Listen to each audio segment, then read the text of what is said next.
go, Fritz. The Bears are who we thought they were. The Bears. The Bears. I am the great Cornholio. We'll see what happens. Playoffs? See, Sean McDonough, Jay Billis. Goats! Can you play a song? Something cool. Put my mic on. I'm calling both games. Oh, baby. Are you serious? Goes down the field for Smith. Oh, he got it! Seattle. We're getting ready for Cincinnati. We got coming up here top stories to keep in mind as the NBA season starts. First and foremost, the new look Lakers, or as my dad calls them, the old look Lakers. He says they're like the old guys at the YMCA.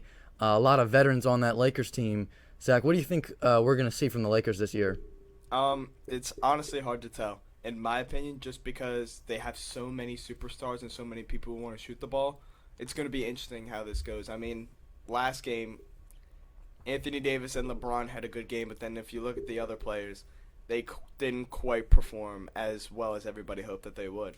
Yeah, and there was a lot of hype around Russell Westbrook, and he's a guy that, if he's the only superstar on the team, sure, he can get a triple-double all day long. Absolutely. We saw that with the Wizards, and, everybody was hyping him up, and I looked at that team, and I said, who else is going to get those numbers? Yeah. He was carrying the team. When he, Harden, and Durant were in OKC, he was kind of, the third role player. Like, he was just kind of, the supporting cast. And he goes to Houston with Harden, and then all of a sudden, Harden magically wants to leave Houston. Oops, excuse me. And then, as I said, we saw him go to Washington, and now he's on the Lakers, and Westbrook has never been known for his three-point shooting. No. He's been known for, everything else, the assists, rebounding, kind of doing the dirty work as a point guard. But on the Lakers, I don't really know if they need that from him. They got LeBron and AD to get the rebounds, and LeBron brings the ball up half the time anyway. Absolutely. That was something that excuse me. That was just something that I noticed from watching the game. When I was watching, I noticed how, like, the Lakers, they're in desperate need of shooting.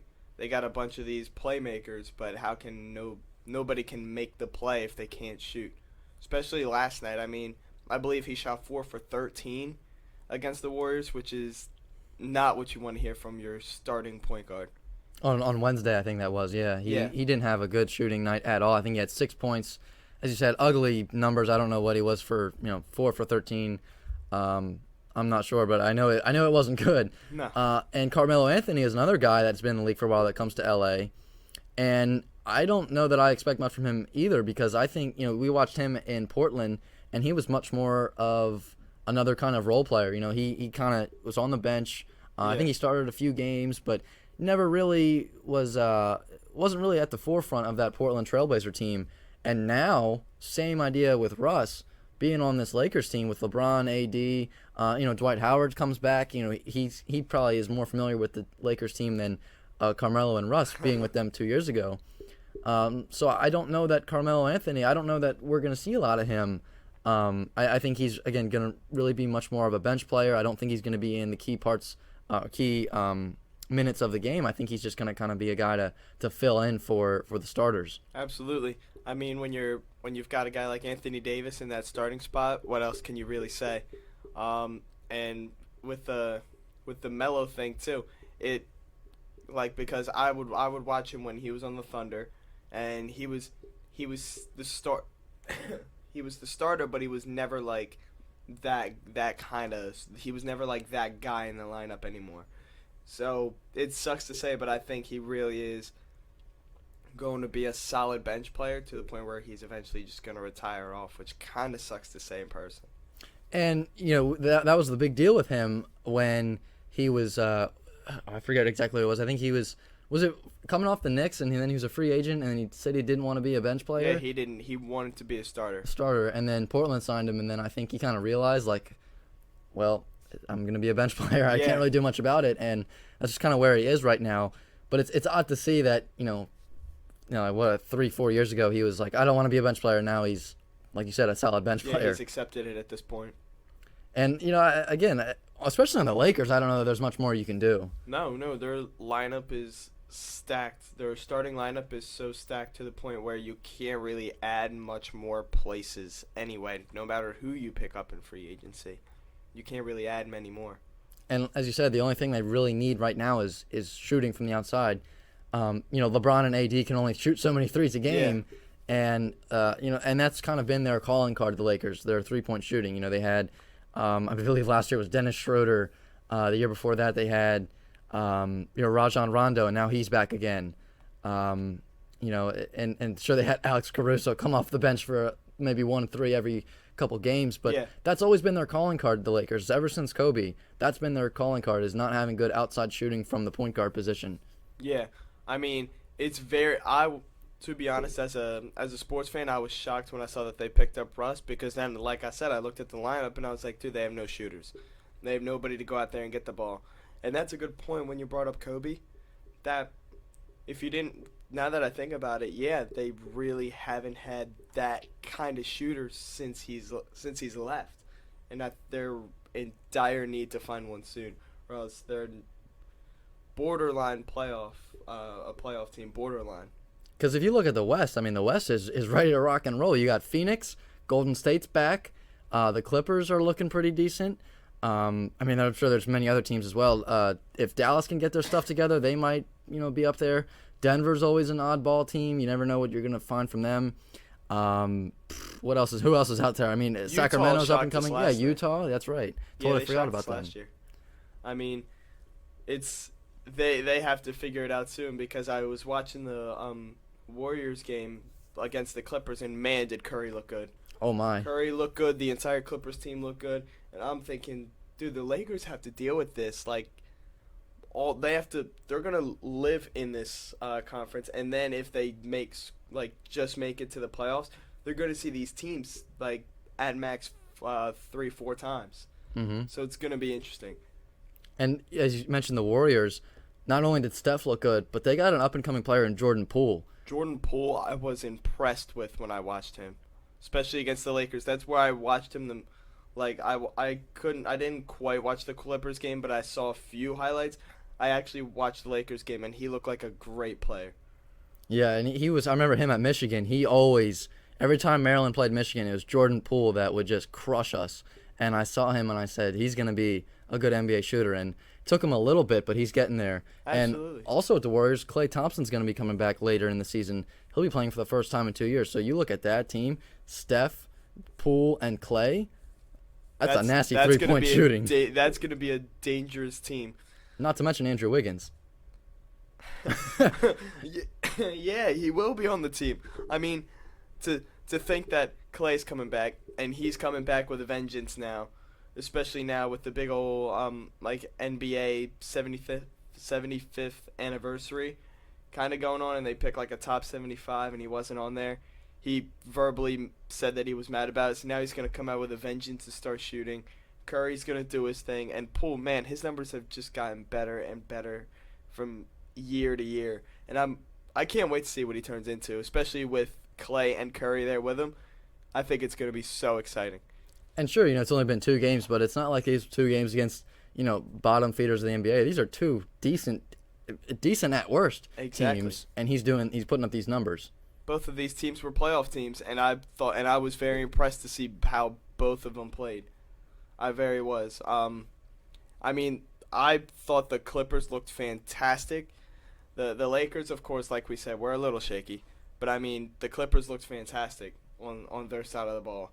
But, I mean, when it comes down to it, it's really if you can stop Steph Curry. And they couldn't. His 2 big shots at the end really called that game. And also, speaking of that division, Phoenix, still no extension for DeAndre Ayton. This year is his last year on his rookie deal. And last year, they went all the way to the finals. They were up 2-0, and then they just, I don't know, they just lost it. And I just wonder if they're going to come back this year, as you said, kind of with Klay Thompson with a vengeance. I wonder if we're going to see that from the Phoenix Suns. I can most definitely see that because, I mean, Chris Paul was finally in the finals, and, man, to lose it like that, he's probably like, listen, we're going to get back, and we are not going to lose this time. And especially with the DeAndre Ayton thing, man, in those finals, he really showed the whole NBA world, like, yo, this is what I've been doing in Phoenix. Nobody has seen it because I'm from Phoenix. So I'm really excited to see where this team goes. I'm hoping they give DeAndre Ayton an extension. Chris Paul and Devin Booker, I hope they turn it up because I want to see them back in the finals later in February. And they got a really good coach in Monty Williams. You know, he kind of came in and took a team that was really struggling to get things going, and they had talent. All they needed was a good coach and maybe a few other pieces. They get that, and they get to the finals last year. Absolutely. I mean, I love Monty Williams, man. I mean, I've just heard a few things about him. I watch his play style. I love his whole coaching style, man. I love that coach. I thought he was the perfect guy for the job, and obviously, after looking at the success recently, he is. Yeah, he really turned that team around. And speaking of teams that turn around, the Atlanta Hawks, they were, I think last year was one of the most tremendous years for like a record type thing where they were, I forget exactly what the number was, but they were bad. They were really bottom of the division, and they hire Nate McMillan. He comes in, and that team went to the playoffs. I have no clue what happened there, but man, something right. Clicked. Yeah, I mean it was, and it's similar to the Suns. They had talent. They just needed that last few pieces and a good coach to turn that thing around. And boy, oh boy, they turned it around last year. Absolutely.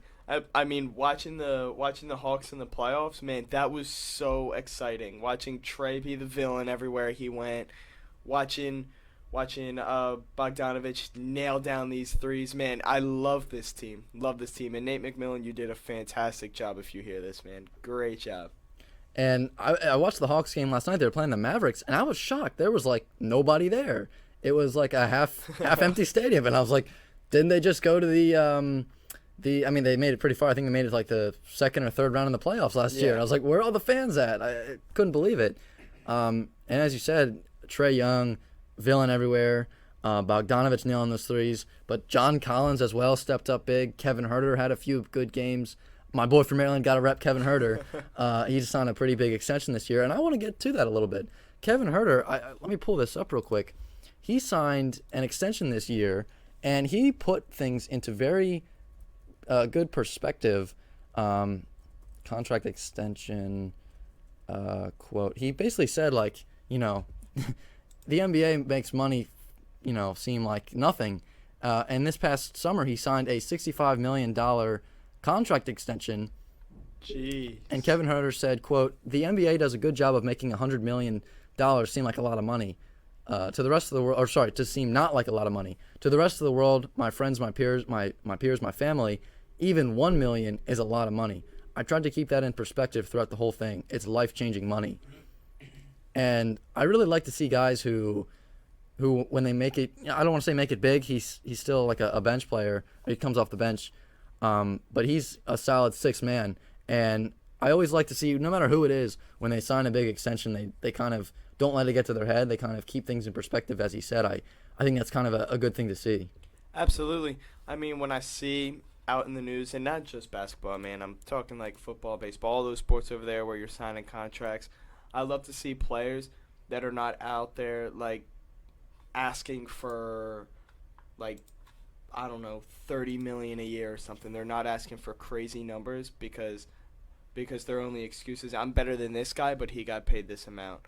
I mean, when I look at contracts, man, especially for like sports and stuff, I'll be like, wow, look at this amount. Wow, look at that amount. Because to me, those are dream numbers, man. If I were to sign those kind of contracts, man, the things that I do.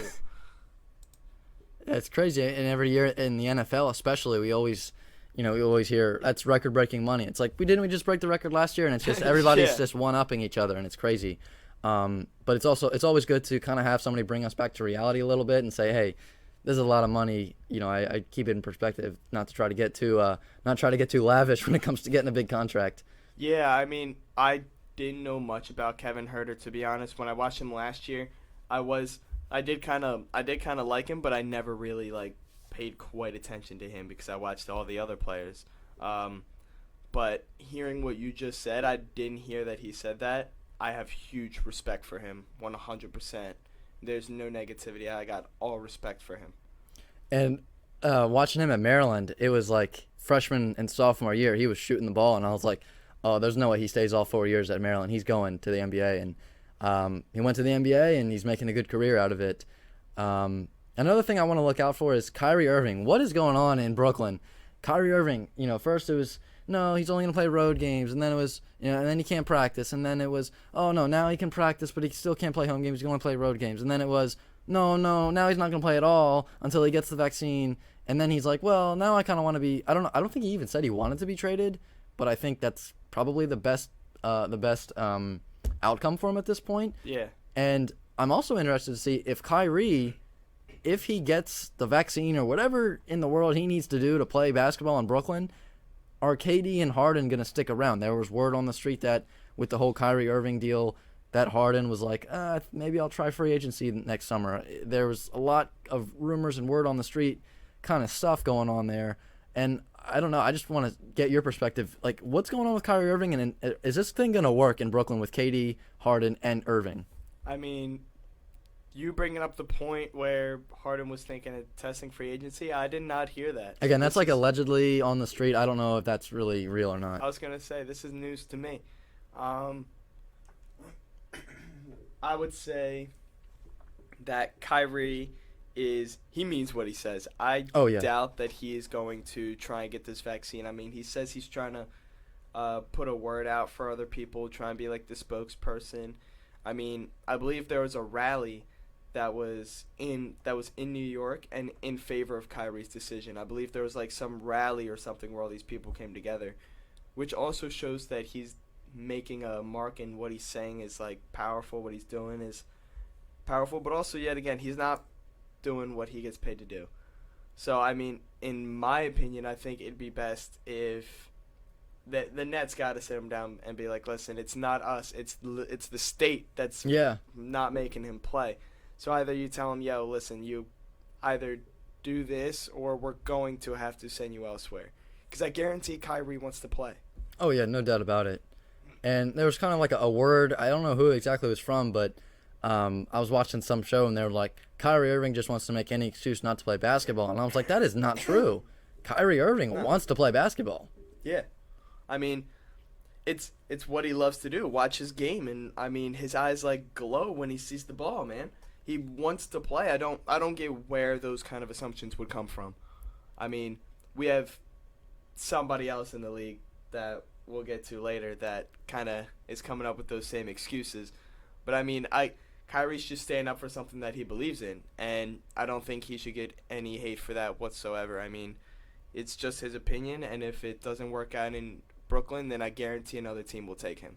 And I think a lot of these things that people say are just the dumb talking heads on ESPN that are just bored and want to say stuff. And before we get to commercial break, one last thing. How could we forget the Milwaukee Bucks coming off their NBA championship a year ago? A lot of key pieces stick around in Milwaukee, and Game 1 against Brooklyn, they got the dub. They looked decent. I mean, they looked good enough to win, obviously. But I don't know if you saw the score last night. The Miami Heat absolutely destroyed Milwaukee. I was watching that game, and normally I don't stick around for those kind of like hot like blowout games, but man, I did, because they looked so good. They looked fantastic, and I loved watching every single minute of that game. The Heat played great basketball. And, the Bucks, they kind of blew them out and ran all over them, dunked all over them in the playoffs. And I got to wonder if the Miami Heat took that personally. And first game back there, it's like, oh, no, we're going to show you how good we are, and don't take us for granted. And last night, I mean, there was a first quarter, and I think the score was like at one point 26-5. And I saw Bucks, and I was like, the Broncos and Browns are playing. Yeah. And then I was like, oh, the basketball Bucks. I was like, they're not losing that much. There's no way. I didn't believe it. And then I looked at the score on my phone, and I was like, oh my goodness, how did this happen? So, they look okay Game 1, and then Game 2 they get embarrassed on the road. I wonder if they'll come back from that. That's going to be tough to come back from. Oh, I think they'll come back. I mean, when I was watching, it really looked like the Bucks were struggling to take the lid off the rim. It really looked like they were struggling. So I mean, I'm not gonna like freak out, because I really trust that Giannis and the whole Bucks like the whole staff, and even Middleton, I believe they're all gonna like step up and be like, all right, listen, that was our humbling moment, to get our head out of the clouds of that champion.